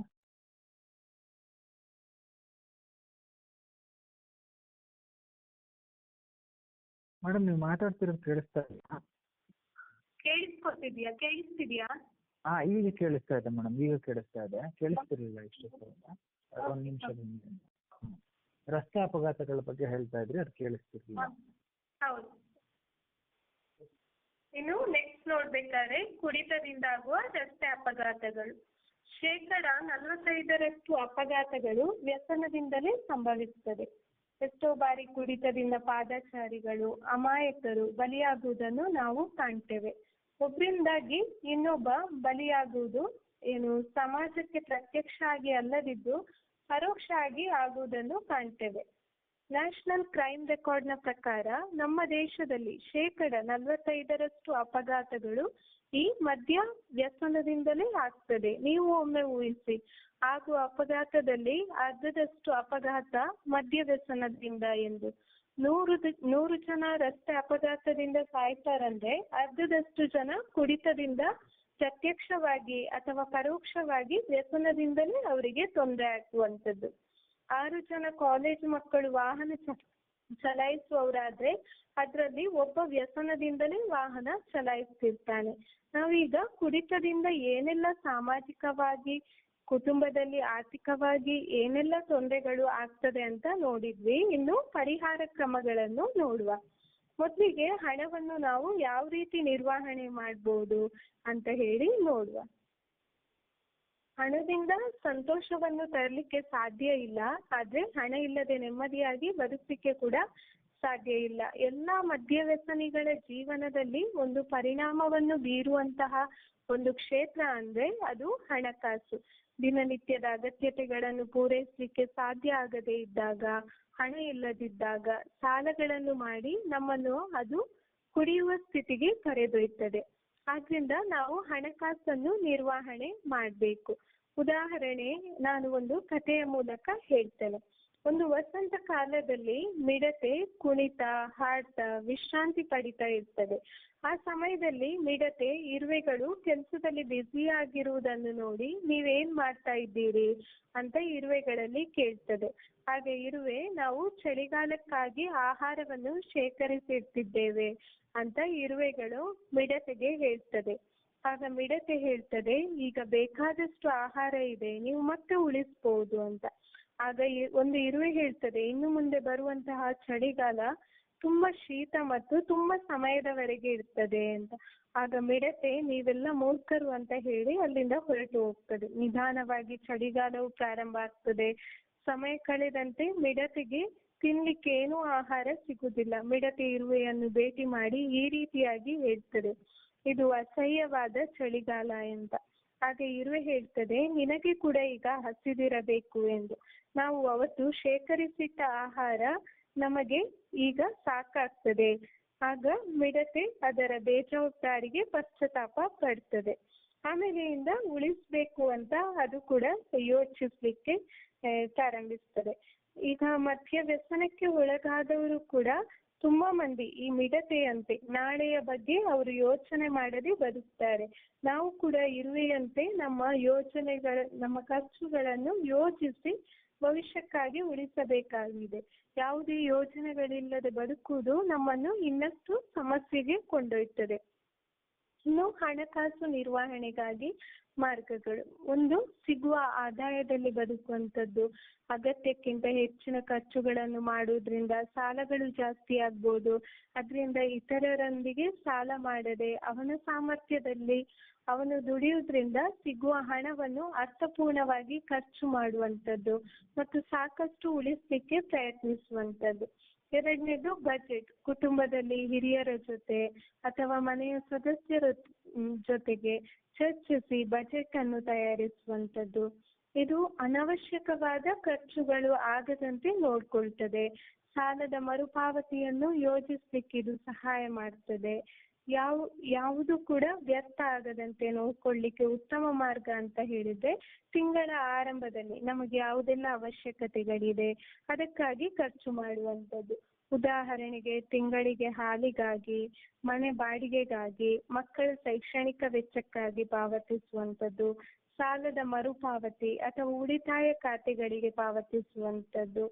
ಇನ್ನು ಮೂರನೇದು, ಅನಗತ್ಯ ಖರ್ಚನ್ನು ತಪ್ಪಿಸುವಂಥದ್ದು. ನಾವು ಖರ್ಚು ಮಾಡುವ ಮೊದಲು ಅಥವಾ ಏನಾದ್ರೂ ತೆಗೆದುಕೊಳ್ಳುವ ಮೊದಲು ಇದು ನನಗೆ ಇಂಪಾರ್ಟೆಂಟ್ ಇದೆಯಾ, ಎಷ್ಟು ಇಂಪಾರ್ಟೆಂಟ್ ಇದೆ, ನಾನು ಈಗ ಈ ವಸ್ತುವಿಗೆ ಖರ್ಚು ಮಾಡುವುದನ್ನು ನಿಲ್ಲಿಸಬಹುದಾ ಎಂದು ನಮ್ಮನ್ನು ನಾವು ಕೇಳಿಕೊಳ್ಬೇಕು. ಕೆಲವೊಂದು ವಸ್ತುಗಳಿಗೆ ನಾವು ಖರ್ಚು ಮಾಡುವುದನ್ನು ಮುಂದೂಡಬಹುದು ಅಥವಾ ತಪ್ಪಿಸಬಹುದು. ಉದಾಹರಣೆ, ಬೇಸರವನ್ನು ಹೋಗಲಾಡಿಸ್ಲಿಕ್ಕೆ ಈಗ ಟಿವಿ ಅಥವಾ DVD ಪ್ಲೇಯರ್ ಇಂತಹ ದುಬಾರಿ ವೆಚ್ಚದ ವಸ್ತುಗಳನ್ನು ಖರೀದಿಸುವಂಥದ್ದು. ದೇವರಿಗೆ ನಮ್ಮ ಭಕ್ತಿ ಅಥವಾ ಕೃತಜ್ಞತೆಯನ್ನು ತೀರಿಸ್ಲಿಕ್ಕೋಸ್ಕರ ತೀರ್ಥಯಾತ್ರೆ ಮಾಡುವಂಥದ್ದು. ಇದೊಂದು ಭಾವನಾತ್ಮಕ ವಿಚಾರ, ಆದ್ರೆ ಇದು ಕೂಡ ಆರ್ಥಿಕ ಸ್ಥಿತಿಯ ಮೇಲೆ ಒತ್ತಡವನ್ನು ತರ್ತದೆ. ಸಾಧ್ಯವಾದ್ರೆ ಇದನ್ನು ನಾವು ತಪ್ಪಿಸ್ಬೋದು. ಸಾಧ್ಯವಾಗದಿದ್ರೆ ಖರ್ಚು ಮಾಡುವ ಮೊತ್ತವನ್ನು ಕಡಿಮೆ ಮಾಡಬೇಕು. ಇನ್ನು ಸಂಸಾರಕ್ಕಾಗಿ ನಾನು ಏನಾದ್ರೂ ಮಾಡ್ಬೇಕಂತ ಹೇಳಿ ಮಕ್ಕಳಿಗೆ ಬೆಲೆಬಾಳುವ ಬಟ್ಟೆಗಳನ್ನು ತರುವಂಥದ್ದು, ಆಗಾಗ ಹೊರಗಡೆ ಹೋಗಿ ತಿನ್ನುವಂಥದ್ದು, ಇದನ್ನು ತಪ್ಪಿಸ್ಬೇಕು ಅಥವಾ ಕಡಿಮೆ ಮಾಡಬೇಕು. ಬೇಗ ನನಗೆ ಹಣ ಮಾಡಬೇಕು ಅಂತ ಹೇಳಿ ಲಾಟರಿ ಟಿಕೆಟ್ಗಳನ್ನು ತೆಗೆದುಕೊಳ್ಳುವುದು, ಇವನ್ನೆಲ್ಲ ನಾವು ತಪ್ಪಿಸ್ಬೋದು. ಹೆಚ್ಚಿನ ಬಡ್ಡಿಯನ್ನು ನಾವು ಕೊಡ್ತೇವೆ ಅಂತ ಹೇಳಿ ಕೆಲವೊಂದು ಹಣಕಾಸು ಕಂಪನಿಗಳಾಗಿರ್ಬೋದು ಅಥವಾ ಚಿಟ್ ಫಂಡ್ಗಳಾಗಿರ್ಬೋದು, ಇವುಗಳಲ್ಲಿ ನಾವು ಎಂದಿಗೂ ಹೂಡಿಕೆ ಮಾಡಲಿಕ್ಕೆ ಹೋಗಬಾರ್ದು. ಯಾಕಂತ ಹೇಳಿದ್ರೆ ನಾವು ಹೂಡಿಕೆ ಮಾಡಿರುವಂತಹ ಸಂಪೂರ್ಣ ಹಣವನ್ನು ಕಳ್ಕೊಳ್ಳುವ ಸಾಧ್ಯತೆ ಇರ್ತದೆ. ಇನ್ನು ಕ್ರೆಡಿಟ್ ಕಾರ್ಡ್ಗಳ ಬಳಕೆಯನ್ನು ತಪ್ಪಿಸುವಂಥದ್ದು. ಕ್ರೆಡಿಟ್ ಕಾರ್ಡ್ ನಮ್ಮ ಕೈಯಲ್ಲಿದ್ದರೆ ನಮಗೆ ನಿಜವಾಗಿಯೂ ಅಗತ್ಯವಿಲ್ಲದ ವಸ್ತುಗಳನ್ನು ನಾವು ಖರೀದಿಸ್ತೇವೆ. ಈ ಅಭ್ಯಾಸವನ್ನು ತಪ್ಪಿಸಲಿಕ್ಕೆ ಹಣವನ್ನು ಕೊಟ್ಟು ಖರೀದಿಸಬೇಕು ಮತ್ತು ಹೊರಗಡೆ ಹೋಗುವಾಗ ಕನಿಷ್ಠ ಪ್ರಮಾಣದ ಹಣವನ್ನು ಮಾತ್ರ ತೆಗೆದುಕೊಂಡು ಹೋಗಬೇಕು. ಇನ್ನು ನೆಕ್ಸ್ಟ್ ಉಳಿತಾಯ ಮಾಡುವಂಥದ್ದು. ನಾವು ಬಾಲ್ಯದಲ್ಲಿರುವಾಗ ಒಂದು ಕಾಗೆಯ ಕಥೆಯನ್ನು ಕೇಳಿರ್ತೇವೆ. ಕಾಗೆ ಏನು ಬಾಯಾರಿಕೆ ಆಗ್ತದೆ ಅಂತ ಹೇಳಿ ಹತ್ತಿರದ ಕೊಳವನ್ನು ನೋಡ್ತದೆ. ಕೊಳದಲ್ಲಿ ನೀರಿರುವುದಿಲ್ಲ. ಆಗ ಕಾಗೆ ತುಂಬಾ ದೂರ ಪ್ರಯಾಣಿಸಿದಾಗ ಅದಕ್ಕೆ ಒಂದು ನೀರಿನ ಮಡಕೆ ಕಾಣ್ತದೆ. ಆದ್ರೆ ಮಡಕೆಯಲ್ಲಿ ನೀರು ತುಂಬಾ ಕೆಳಗಿರ್ತದೆ. ಮಡಕೆ ತುಂಬಾ ದೊಡ್ಡದಾಗಿರ್ತದೆ. ಕಾಗೆಗೆ ನೀರನ್ನು ಕುಡಿಲಿಕ್ಕೆ ಸಾಧ್ಯ ಆಗುದಿಲ್ಲ. ಆಗ ಕಾಗೆ ಸ್ವಲ್ಪ ಹೊತ್ತು ಯೋಚಿಸಿ ಒಂದು ಯೋಚನೆಗೆ ಬರ್ತದೆ. ಅದು ಹತ್ತಿರ ಇದ್ದ ಸಣ್ಣ ಸಣ್ಣ ಕಲ್ಲನ್ನು ನೋಡಿ ಒಂದರ ಹಿಂದೆ ಒಂದರಂತೆ ಎತ್ತಿಕೊಂಡು ಮಡಕೆಗೆ ಹಾಕ್ತದೆ. ಮಡಕೆಯ ನೀರಿನ ಮಟ್ಟ ಏರ್ತದೆ. ಕಾಗೆ ತನ್ನ ಬಾಯಾರಿಕೆಯನ್ನು ನೀಗಿಸಿಕೊಳ್ಳಿಕ್ಕೆ ನೀರನ್ನು ಕುಡಿತದೆ. ಈ ಕಥೆಯ ಸಾರಾಂಶ, ಉಳಿತಾಯಕ್ಕೆ ಸಂಬಂಧಿಸಿದ್ದು. ಕಾಗೆ ಹೇಗೆ ಒಂದರ ನಂತರ ಒಂದು ಕಲ್ಲನ್ನು ಎತ್ತಿಕೊಂಡು ಮಡಕೆಗೆ ಬೀಳಿಸ್ತದೆ, ನಾವು ಕೂಡ ಸಣ್ಣ ಪ್ರಮಾಣದ ಹಣವನ್ನು ಉಳಿಸ್ಬೋದು. ಅದು ನಮಗೆ ಅಗತ್ಯವಿರುವ ಸಮಯದಲ್ಲಿ ಉಪಯೋಗಕ್ಕೆ ಬರ್ತದೆ. ಉಳಿತಾಯ ಚಿಕ್ಕದಾದ್ರೂ ಕೂಡ ಭವಿಷ್ಯದಲ್ಲಿ ಆತ್ಮವಿಶ್ವಾಸದಿಂದ ಎದುರಿಸಲಿಕ್ಕೆ ನಮಗೆ ಸಹಾಯ ಮಾಡ್ತದೆ. ನಾವು ಉಳಿತಾಯ ಮಾಡ್ತಿದ್ದೆ ಭವಿಷ್ಯದಲ್ಲಿ ಸಾಲವನ್ನು ತೆಗೆದುಕೊಳ್ಬೇಕಾಗ್ತದೆ. ಇವೆಲ್ಲವೂ ಕೂಡ ಹಣವನ್ನು ನಿರ್ವಹಣೆ ಮಾಡುವಂತಹ ರೀತಿ. ಇನ್ನು ಕುಟುಂಬದ ಸಂಬಂಧವನ್ನು ನಾವು ಹೇಗೆ ಬಲಪಡಿಸ್ಬೋದು? ಕುಡಿತದಿಂದ ಆಗಿರುವ ಬೇಜವಾಬ್ದಾರಿ ವರ್ತನೆ ಮನೆಯವರ ಮೇಲೆ ಪರಿಣಾಮವನ್ನು ಬೀರ್ತಿರ್ತದೆ. ಕುಡಿತ ಬಿಟ್ಟು ಮನೆಗೆ ಹೋಗುವಾಗ ಅವರು ನಮ್ಮನ್ನು ನೋಡುವಂತಹ ರೀತಿ ಬೇರೆ ಆಗಿರ್ಬೋದು. ಅದನ್ನು ನಾವು ಸರಿಪಡಿಸಲಿಕ್ಕೆ ಕೆಲವೊಂದು ಪ್ರಯತ್ನಗಳನ್ನು ನಾವು ಮಾಡಬೇಕು. ಒಂದು, ಕುಟುಂಬದೊಂದಿಗೆ ನಾವು ಆದಷ್ಟು ಸಮಯವನ್ನು ಕಳಿಬೇಕು. ಹೆತ್ತವರು ಅಥವಾ ಹೆಂಡತಿ ಮಕ್ಕಳ ಜೊತೆ ನಾವು ಸಮಯ ಕಳೆಯುವಂಥದ್ದು. ಪ್ರತಿದಿನ ಮನೆಯವರ ಜೊತೆ ಕನಿಷ್ಠ ಒಂದು ಬಾರಿಯಾದ್ರೂ ಊಟವನ್ನು ಮಾಡುವುದನ್ನು ರೂಢಿಸಿಕೊಳ್ಳುವಂಥದ್ದು. ಕುಟುಂಬದ ಸದಸ್ಯರೊಂದಿಗೆ 15 ದಿವಸಕ್ಕೊಮ್ಮೆ ಸಿನಿಮಾ, ರೆಸ್ಟೋರೆಂಟ್, ಉದ್ಯಾನವನಕ್ಕೆ ಹೋಗುವಂಥದ್ದು. ಮನೆಯಲ್ಲಿ ಪ್ರಾರ್ಥಿಸುವಾಗ ಎಲ್ಲರೂ ಒಟ್ಟಿಗೆ ಸೇರಿ ಪ್ರಾರ್ಥಿಸುವಂಥದ್ದು. ಸಂವಹನೆಯನ್ನು ಸುಧಾರಿಸುವಂಥದ್ದು. ಕುಡಿತ ಬಿಟ್ಟು ಚೇತರಿಸುವ ಸಮಯದಲ್ಲಿ ಕೆಲವು ಸಮಸ್ಯೆಗಳು ಮುಂದುವರಿಯುವ ಸಾಧ್ಯತೆ ಇರ್ತದೆ. ಅದಕ್ಕೆ ನಾವು ಮನೆಯವರಲ್ಲಿ ಮಾತಾಡದೇ ಇರುವುದು, ಚರ್ಚೆ ಮಾಡದೇ ಇರುವುದು ಸಮಸ್ಯೆಯನ್ನು ಇನ್ನೂ ಜಾಸ್ತಿ ಮಾಡ್ತದೆ. ಹಣಕಾಸಿನ ಸಮಸ್ಯೆಗಳಿರ್ಬೋದು, ಮಕ್ಕಳೊಂದಿನ ಸಮಸ್ಯೆಗಳಿರ್ಬೋದು, ಇದನ್ನು ನಾವು ಚರ್ಚಿಸಿರುವುದಿಲ್ಲ. ಒರಟು ಮಾತುಗಳಾಗಿರ್ಬೋದು, ಕೆರಳಿಸುವ ಮಾತುಗಳು ಸಂಬಂಧವನ್ನು ಇನ್ನೂ ದೂರ ಮಾಡ್ತದೆ. ನಾವು ಕುಟುಂಬ ಸದಸ್ಯರಿಗೆ ಮಾಡಿದ ನೋವಿಗೆ ಒಳ್ಳೆ ರೀತಿಯಾಗಿ ಮಾತನಾಡುವುದು ಕೂಡ ಉಪಕಾರಿಯಾಗಿದೆ. ಇನ್ನು ಆಲಿಸುವಂಥದ್ದು. ಇತರರು ಹೇಳುವುದನ್ನು ನಾವು ಕೇಳದೇ ಇರುವುದರಿಂದ ನಮ್ಮ ಜೀವನದಲ್ಲಿ ಅನೇಕ ಸಮಸ್ಯೆಗಳು ಬರ್ತದೆ. ಕೇವಲ ಕೇಳುವುದರಿಂದ ನಾವು ಅನೇಕ ಸಮಸ್ಯೆಗಳನ್ನು ಪರಿಹರಿಸಬಹುದು. ಇತರರು ನಮ್ಮ ಜೊತೆ ಮಾತನಾಡುವಾಗ ಸರಿಯಾಗಿ ಗಮನ ಕೊಡುವಂಥದ್ದು. ಯಾರಾದರೂ ನಮ್ಮಲ್ಲಿ ಮಾತನಾಡುವಾಗ ಟಿವಿಯನ್ನು ನೋಡುವುದು, ಪೇಪರ್ ನೋಡುವುದು ಹೀಗೆ ಮಾಡಬಾರ್ದು. ಉದಾಹರಣೆ, ನಿಮ್ಮ ಮಗು ಶಾಲೆಯಲ್ಲಿ ಕ್ರಿಕೆಟ್ ತಂಡದೊಂದಿಗೆ ಆತ ನಡೆಸಿದ ವಾದದ ಬಗ್ಗೆ ನಿಮಗೆ ಹೇಳಿದ್ರೆ ಅದನ್ನು ತಾಳ್ಮೆಯಿಂದ ಆಲಿಸಿ. ಮಗುವಿಗೆ ಅದು ಒಂದು ಬಹಳ ಮುಖ್ಯವಾದ ವಿಷಯವಾಗಿರ್ತದೆ. ಅವರಿಗೆ ಸಮಸ್ಯೆಗಳನ್ನು ನಿಮ್ಮಲ್ಲಿ ಹೇಳುವುದರಿಂದ ಅವರಿಗೆ ಸಮಾಧಾನ ಸಿಗ್ತದೆ. ಕೆಲಸದ ಸ್ಥಳದಲ್ಲಿ ಏನಾದ್ರೂ ಘಟನೆ ನಡೆದ ಬಗ್ಗೆ ನಿಮಗೆ ಅಸಮಾಧಾನವಿದ್ರೆ, ಅದು ದೊಡ್ಡ ಸಮಸ್ಯೆ ಆಗಿರ್ಲಿ ಅಥವಾ ಸಣ್ಣ ಸಮಸ್ಯೆ ಆಗಿರ್ಲಿ, ನೀವು ಮನೆಗೆ ಬರುವಾಗ ನಿಮ್ಮ ಸಮಸ್ಯೆಯನ್ನು ಮನೆಯವರ ಜೊತೆ ಹಂಚಿಕೊಳ್ಳಿ. ಇದರಿಂದ ನೀವು ಎದುರಿಸುತ್ತಿರುವ ಸಮಸ್ಯೆ ಮನೆಯವರಿಗೂ ಗೊತ್ತಾಗ್ತದೆ. ಆಲಿಸುವುದು ಅಥವಾ ಯಾವುದಾದ್ರೂ ವಿಷಯವನ್ನು ಇತರರೊಂದಿಗೆ ಹಂಚಿಕೊಳ್ಳುವುದರಿಂದ ಅದು ಸಂಬಂಧವನ್ನು ನಿರ್ಮಿಸಲಿಕ್ಕೆ ಸಹಾಯ ಮಾಡ್ತದೆ. ಇವೆಲ್ಲವೂ ಕೂಡ ಕುಟುಂಬದ ಸಂಬಂಧವನ್ನು ಹೇಗೆ ನಾವು ಬಲಪಡಿಸಿಕೊಳ್ಳುವುದಂತ ಹೇಳಿ. ಇನ್ನು ಭಾವನೆಗಳನ್ನು ವ್ಯಕ್ತಪಡಿಸುವಂಥದ್ದು. ಉದಾಹರಣೆಗೆ, ನಿಮ್ಮ ಹೆಂಡತಿಯಲ್ಲೋ ಹೊರಗಡೆ ಹೋಗಿದ್ದು ಮನೆಗೆ ಬಾರದಿದ್ರೆ ನೀವು ಚಿಂತೆಗೆ ಒಳಗಾಗ್ತೀರಿ. ಅವಳಿಗೆ ಏನಾದ್ರೂ ತೊಂದರೆ ಆಗಿರ್ಬೋದು ಅನ್ನುವಂತಹ ಚಿಂತೆ. ಅವಳು ಮನೆಗೆ ಬಂದಾಗ ನಿಮಗೆ ಸಮಾಧಾನ ಆಗ್ಬೋದು. ಆದ್ರೆ ಭಾವನೆಯನ್ನು ವ್ಯಕ್ತಪಡಿಸದೆ ಅವಳಿಗೆ ಕುಟುಂಬದ ಬಗ್ಗೆ ಕಾಳಜಿ ಇಲ್ಲ ಅಂತ ಬೈತೀರಿ. ಇದು ಇನ್ನೂ ತೊಂದರೆಯನ್ನು ಜಾಸ್ತಿ ಮಾಡ್ತದೆ. ನೀವು ಭಾವನೆಯನ್ನು ವ್ಯಕ್ತಪಡಿಸದಿದ್ರೆ ಅವಳ ಬಗ್ಗೆ ಇರುವ ಕಾಳಜಿಯನ್ನು ಅವಳು ಅರ್ಥ ಮಾಡಿಕೊಳ್ತಾ ಇದ್ಲು. ಕಾಳಜಿಯನ್ನು ಮುಕ್ತವಾಗಿ ಹೇಳ್ಕೊಳ್ಳಿ. ನಿಮ್ಮ ಹೆಂಡತಿಗೆ ತಲೆನೋವಿದ್ರೆ ಒಂದು ಕಪ್ ಬಿಸಿ ಕಾಫಿ ನೀಡಿ.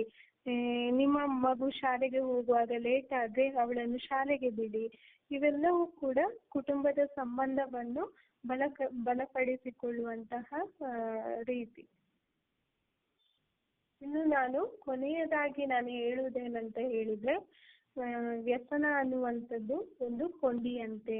ಎಲ್ಲವೂ ಒಂದೊಂದರಂತೆ ಕನೆಕ್ಟ್ ಆಗಿರ್ತದೆ. ಭಾವನಾತ್ಮಕ ಭಾವನೆಗಳು, ನಮ್ಮ ಸಂಬಂಧಗಳು, ಗಂಡ ಹೆಂಡತಿ ಸಂಬಂಧ, ಪೋಷಕರೊಂದಿಗಿನ ಸಂಬಂಧ, ಮಕ್ಕಳೊಂದಿಗಿನ ಸಂಬಂಧ, ನಮ್ಮ ವೃತ್ತಿ ಆಗಿರ್ಬೋದು, ಯಾವುದೇ ಪ್ರೊಫೆಷನ್ ಆಗಿರ್ಬೋದು, ಬಿಸ್ನೆಸ್ ಆಗಿರ್ಬೋದು, ಎಲ್ಲವೂ ಒಂದಕ್ಕೆ ಒಂದರಂತೆ ಕನೆಕ್ಟೆಡ್ ಆಗಿರ್ತದೆ. ಇವತ್ತು ಸಮಾಜದಲ್ಲಿ ಆಗುವಂತಹ 80% ಯಾವುದೇ ಅವಘಡಗಳನ್ನು ತೆಗೆದುಕೊಂಡ್ರೆ ಅದರ ಹಿಂದೆ ಅಮಲು ಪದಾರ್ಥ ಇರ್ತದೆ. ಮತ್ತೆ ಸಮಾಜದಲ್ಲಿ ನಡೆಯುವ ಅಹಿತಕರ ಘಟನೆಗಳ ಹಿಂದೆ ಅಮಲು ಪದಾರ್ಥ ಇರ್ತದೆ. ಉದಾಹರಣೆ ಆತ್ಮಹತ್ಯೆ, ನೀರಲ್ಲಿ ಮುಳುಗಿ ಸಾಯುವಂಥದ್ದು, ಅತ್ಯಾಚಾರ, ಕೊಲೆ, ಇವೆಲ್ಲದರ ಹಿಂದೆ ಅಮಲು ಪದಾರ್ಥ ಸೇವನೆ ಇರ್ತದೆ. ಇದರ ಅರ್ಥ ವ್ಯಸನ ಅನ್ನುವಂಥದ್ದು ಯಾರಿಗೂ ಸ್ನೇಹಿತನಲ್ಲ. ಇನ್ನು ದೇಶದಲ್ಲಿ 80% ಅಷ್ಟು ಅಹಿತಕರ ಘಟನೆಗಳು ಈ ವ್ಯಸನದಿಂದಲೇ ಆಗ್ತದೆ. ವ್ಯಸನ ಮುಕ್ತರಾಗಿ ನೆಮ್ಮದಿಯ ಜೀವನವನ್ನು ಸಾಗಿಸುವ ಅಂತ ಹೇಳಿ ನನ್ನ ಮಾತನ್ನು ಕೊನೆಗೊಳಿಸ್ತಾ ಇದ್ದೇನೆ. ಧನ್ಯವಾದಗಳು. ಧನ್ಯವಾದಗಳು ಮೇಡಮ್. ಸ್ನೇಹಿತರೆ, ಇವತ್ತಿನ ದಿವಸ ಮದ್ಯವ್ಯಸನದಿಂದ ಆಗ್ತಕ್ಕಂತಹ ನಮ್ಮ ಜೀವನದಲ್ಲಿ ಆಗ್ತಕ್ಕಂತಹ ಸಾಮಾಜಿಕ ಹಾಗೂ ಆರ್ಥಿಕ ಸಮಸ್ಯೆಗಳು ಎಂಬ ವಿಚಾರದ ಬಗ್ಗೆ ಕುಮಾರಿ ರಕ್ಷಿತಾ ಎಂ, ಆಪ್ತ ಸಮಾಲೋಚಕರು, ಡಾಕ್ಟರ್ ಎ ವಿ ಬಾಳಿಗ ಸ್ಮಾರಕ ಆಸ್ಪತ್ರೆ, ಉಡುಪಿ, ಇವರು ಮಾತಾಡಿದ್ರು. ನಮಗೆ ಅನೇಕ ವಿಚಾರಗಳು ತಿಳ್ಕೊಂಡಂಗಾಯ್ತು ಇವತ್ತು. ಆದ್ರಿಂದ ನಿಮ್ಗೆ ಯಾರಿಗಾದ್ರೂ ಇದ್ರ ಬಗ್ಗೆ ಪ್ರಶ್ನೆಗಳಿದ್ರೆ ದಯವಿಟ್ಟು ಇವತ್ತಿನ ಈ ಒಂದು ಕಾರ್ಯಕ್ರಮದಲ್ಲಿ *6 ಅನ್ನು ಒತ್ತೋದ್ರ ಮೂಲಕ ನೀವು ಪ್ರಶ್ನೆಯನ್ನ ಕೇಳಬಹುದು. ಇವತ್ತು ನೇರವಾಗಿ ಇವತ್ತಿನ ಸಂಪನ್ಮೂಲ ವ್ಯಕ್ತಿಗಳಾಗಿರ್ತಕ್ಕಂಥ ಕುಮಾರಿ ರಕ್ಷಿತಾ ಎಂ ಅವರೇ ನಿಮ್ಗೆ ನಿಮ್ಮ ಪ್ರಶ್ನೆಗೆ ಉತ್ತರಿಸ್ತಾರೆ. ಅಥವಾ ನೀವು ಮದ್ಯ ಮತ್ತು ಮಾದಕ ದ್ರವ್ಯಸನಕ್ಕೆ ಸಂಬಂಧಪಟ್ಟಿರ್ತಕ್ಕಂತಹ ಏನೇ ಪ್ರಶ್ನೆಗಳಿದ್ರು ಸಹ ನೀವು ಕೇಳಬಹುದು. ನಮ್ಮ ಇವತ್ತಿನ ಈ ಒಂದು ಕಾರ್ಯಕ್ರಮದಲ್ಲಿ ನಮ್ಮ ಸಂಸ್ಥೆಯ ಅನೇಕ ಆಪ್ತ ಸಮಾಲೋಚಕರು ಸಹ ಭಾಗವಹಿಸಿದ್ದಾರೆ. ಅವರು ಮತ್ತೆ ತಜ್ಞ ವೈದ್ಯರು ಸಹ ನಿಮ್ಮ ಪ್ರಶ್ನೆಗೆ ಉತ್ತರಿಸ್ತಕ್ಕಂಥ ಪ್ರಯತ್ನವನ್ನು ಮಾಡ್ತಾರೆ. ಆದ್ರಿಂದ ಯಾರಿಗೇ ಪ್ರಶ್ನೆಗಳಿದ್ದು ನೇರವಾಗಿ ಇವತ್ತು ಕೇಳಬಹುದು ಸ್ನೇಹಿತರೆ. ಈಗಾಗಲೇ ನಾವು ಉಚಿತವಾದ ನೇರ ಫೋನ್ ಕಾರ್ಯಕ್ರಮದ 75ನೇ ಕಂತಿನಲ್ಲಿ ಇದ್ದೇವೆ. ನಿಮಗೆ ಯಾರಿಗಾದ್ರೂ ಪ್ರಶ್ನೆಗಳಿದ್ರೆ ಕೇಳಿ, ಅಥವಾ ಅನುಭವಗಳನ್ನ ಹಂಚ್ಕೊಳ್ಳೋದಿದ್ರೆ 1-2 ನಿಮಿಷಗಳಲ್ಲಿ ಅನುಭವಗಳನ್ನ ಹಂಚ್ಕೋಬಹುದು. ಅಥವಾ ನಿಮ್ಮ ಸಮಸ್ಯೆಗಳು ಇದ್ರೆ ನೀವು ಸಮಸ್ಯೆಗಳನ್ನು ಸಹ ನಮ್ಮಲ್ಲಿ ಹಂಚ್ಕೋಬಹುದು ಸ್ನೇಹಿತರೆ. ಹಾಗೆಯೇ ನೀವು ಈ ಸಮಸ್ಯೆ ಜೊತೆಗೆ ನಿಮ್ಗೆ ಕೇಳಬೇಕಾದ್ರೆ ಮುಜುಗರ ಆಗುತ್ತೆ, ನನ್ನ ಹೆಸರು ಹೇಳಬೇಕಾಗುತ್ತೆ, ನನ್ನ ವಿವರಗಳನ್ನ ಇವರು ಸಂಗ್ರಹಿಸ್ತಾರೆ ಅಂತ ಇದ್ರೆ ದಯವಿಟ್ಟು ಆ ಥರ ಯಾವುದೇ ಅನುಮಾನಗಳಿಲ್ಲದೆ ನೇರವಾಗಿ ನೀವು ಪ್ರಶ್ನೆಯನ್ನ ಕೇಳ್ಬೋದು. ನಿಮ್ಮ ವಿವರಗಳನ್ನ ನಮಗೆ ನೀಡುವಂತ ಅವಶ್ಯಕತೆ ಇರೋದಿಲ್ಲ. ನಾವು ಸಹ ನಿಮ್ಮ ಈ ಒಂದು ಕಾರ್ಯಕ್ರಮದಲ್ಲಿ ನಿಮ್ಗೇನೇ ಪ್ರಶ್ನೆಗಳಿದ್ರು ನಾವು ಅದಕ್ಕೆ ನಿಮ್ಮ ಗುರುತನ್ನು ತಿಳ್ಕೊಳ್ಳದೆ, ಅಂದ್ರೆ ನಿಮ್ಮ ಗೌಪ್ಯತೆಯನ್ನು ಕಾಪಾಡುತ್ತಾನೆ ನಿಮ್ಮ ಪ್ರಶ್ನೆಗಳಿಗೆ ಉತ್ತರಿಸೋ ಪ್ರಯತ್ನ ಮಾಡ್ತೀವಿ. ಆದ್ರಿಂದ ನೀವು ಪ್ರಶ್ನೆಗಳಿದ್ರೆ ನೇರವಾಗಿ ಕೇಳಬಹುದು ಸ್ನೇಹಿತರೆ. ನಾನು ಈ ಕಾರ್ಯಕ್ರಮದಲ್ಲಿ ನಿಮ್ಗೆಲ್ಲರಿಗೂ ಮುಂದಿನ ಕಾರ್ಯಕ್ರಮದಲ್ಲಿ ಮುಕ್ತಾಯ ಹಂತಕ್ಕೆ ಹೋಗುವ ಮೊದಲು ನೀವು ಏನೇ ಪ್ರಶ್ನೆಗಳಿದ್ರು ಕೇಳಬಹುದು ಸ್ನೇಹಿತರೆ. ಆದ್ರಿಂದ ನಾನು ಇನ್ನೇನು ಈ ಕಾರ್ಯಕ್ರಮ ಮುಗಿಸೋ ಕಡೆ ಹೋಗ್ತೀನಿ. ಡಾಕ್ಟರ್ ಎ ವಿ ಬಾಳಿಗ ಸ್ಮಾರಕ ಆಸ್ಪತ್ರೆ ಉಡುಪಿ ಹಾಗೂ ಕಮಲ್ಯ ಬಾಳಿಗ ಚಾರಿಟೇಬಲ್ ಟ್ರಸ್ಟ್ ಮುಂಬೈ ಇವರ ಸಂಯುಕ್ತ ಆಶ್ರಯದಲ್ಲಿ ನಡೆತಾ ಇರ್ತಕ್ಕಂಥ ಮದ್ಯ ಮತ್ತು ಮಾದಕ ದ್ರವ್ಯಸನದ ವಿರುದ್ಧ ವಾರಕ್ಕೊಮ್ಮೆ ಫೋನ್ ಕಾರ್ಯಕ್ರಮದ 75ನೇ ಕಂತಿನ ಅಂತಿಮ ಘಟ್ಟಕ್ಕೆ ನಾವು ತಲುಪಿದ್ದೇವೆ. ಮದ್ಯ ವ್ಯಸನದಿಂದ ಉಂಟಾಗ್ತಕ್ಕಂತಹ ಆರ್ಥಿಕ ಮತ್ತು ಸಾಮಾಜಿಕ ಸಮಸ್ಯೆಗಳ ಬಗ್ಗೆ ಇವತ್ತು ಕುಮಾರಿ ರಕ್ಷಿತಾ ಎಂ ಅವರು ಆಪ್ತ ಸಮಾಲೋಚಕರು, ಡಾಕ್ಟರ್ ಎ ವಿ ಬಾಳಿಗ ಸ್ಮಾರಕ ಆಸ್ಪತ್ರೆ ಉಡುಪಿ, ಇವರು ನಮಗೆ ಈ ಕಾರ್ಯಕ್ರಮದಲ್ಲಿ ಸವಿಸ್ತಾರವಾಗಿ ಇವತ್ತಿನ ವಿಚಾರದ ಬಗ್ಗೆ ತಿಳಿಸ್ಕೊಟ್ಟಿದ್ದಾರೆ. ಅವರಿಗೆ ಕಾರ್ಯಕ್ರಮಕ್ಕೆ ಆಗಮಿಸಿದ್ದಕ್ಕೆ ತಮ್ಮೆಲ್ಲರ ಪರವಾಗಿ ನಾನು ಧನ್ಯವಾದಗಳನ್ನ ತಿಳಿಸ್ತೇನೆ. Thank you madam. ಇನ್ನು ಮುಖ್ಯವಾಗಿ ಈ ಕಾರ್ಯಕ್ರಮದ ರೂವಾರಿಗಳಾಗಿರ್ತಕ್ಕಂಥ ಡಾಕ್ಟರ್ ಪಿ ವಿ ಭಂಡಾರಿ ಅವರು, ಮನೋವೈದ್ಯರು ಹಾಗೂ ನಿರ್ದೇಶಕರು, ಡಾಕ್ಟರ್ ಎ ವಿ ಬಾಳಿಗ ಸ್ಮಾರಕ ಆಸ್ಪತ್ರೆ ಉಡುಪಿ, ಇವರಿಗೂ ಸಹ ನಾನು ಧನ್ಯವಾದಗಳನ್ನು ತಿಳಿಸ್ತೇನೆ. ಇನ್ನು ನಮ್ಮ ಸಂಸ್ಥೆಯ ಆಡಳಿತಾಧಿಕಾರಿಗಳಾಗಿರ್ತಕ್ಕಂಥ ಶ್ರೀಮತಿ ಸೌಜನ್ಯ ಶೆಟ್ಟಿ ಅವರಿಗೂ ಸಹ ನಾನು ಹೃತ್ಪೂರ್ವಕವಾದ ಧನ್ಯವಾದಗಳನ್ನ ತಿಳಿಸ್ತೇನೆ ಸ್ನೇಹಿತರೆ.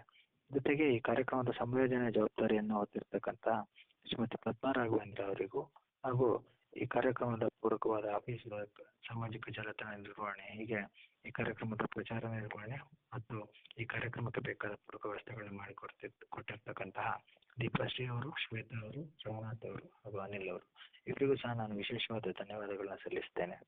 ಇನ್ನು ಈ ಕಾರ್ಯಕ್ರಮಕ್ಕೆ ಅನೇಕ ತಜ್ಞ ವೈದ್ಯರು, ನಮ್ಮ ಆಸ್ಪತ್ರೆಯ ಎಲ್ಲ ತಜ್ಞ ವೈದ್ಯರು ಸಹ ಇದಕ್ಕೆ ಸಹಕರಿಸಿದ್ದಾರೆ. ಹಾಗೂ ನಮ್ಮ ಆಪ್ತ ಸಮಾಲೋಚಕರ ತಂಡ ಸಹ ಈ ಕಾರ್ಯಕ್ರಮದ ಹಿಂದೆ ಇದೆ.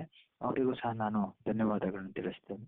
ಯಾರಿಗೆ ಪ್ರಶ್ನೆಗಳಿದ್ರು *6 ಒತ್ತೋದ್ರ ಮೂಲಕ ನಿಮ್ಮ ಪ್ರಶ್ನೆಯನ್ನ ಕೇಳಬಹುದು ಸ್ನೇಹಿತರೆ. ಹಾಗೆ ನಮ್ಮ ಆಸ್ಪತ್ರೆಯ ಎಲ್ಲ ಸೇವೆಗಳ ಬಗ್ಗೆ ನಾನು ತಿಳಿಸ್ತೇನೆ. ಇಲ್ಲಿ ಆಯುರ್ವೇದ ಚಿಕಿತ್ಸೆ, ಯೋಗ ಚಿಕಿತ್ಸೆ, ಹಾಗೆ ವೃದ್ಧರ ಹಗಲು ಆರೈಕೆ ಕೇಂದ್ರ, ಹಾಗೆ ನಮ್ಮ ಉಡುಪಿಯ ಸುತ್ತಮುತ್ತಲಿನ ಭಾಗದ ಜನರಿಗೆ ಔಷಧಿಗಳನ್ನ ತಲುಪಿಸುವ ವ್ಯವಸ್ಥೆ ಮಾಡಿದ್ದಾರೆ. ಆದ್ರಿಂದ ಈ ಕಾರ್ಯಕ್ರಮಕ್ಕೆ ಪ್ರತಿ ಗುರುವಾರ ಸಂಜೆ 7 ಗಂಟೆಯಿಂದ 8 ಗಂಟೆವರೆಗೆ ಸಂಪನ್ಮೂಲ ವ್ಯಕ್ತಿಗಳು ಬಂದು ಮಾತಾಡ್ತಾರೆ ಸ್ನೇಹಿತರೆ. ಈ ಕಾರ್ಯಕ್ರಮಕ್ಕೆ ಪ್ರತಿ ವಾರ ಒಂದು ಭಾಗವಹಿಸಬೇಕು. ಅದರಲ್ಲಿ ಮುಗಿಸ್ತಾ ಇದ್ದೇವೆ. ಧನ್ಯವಾದಗಳು.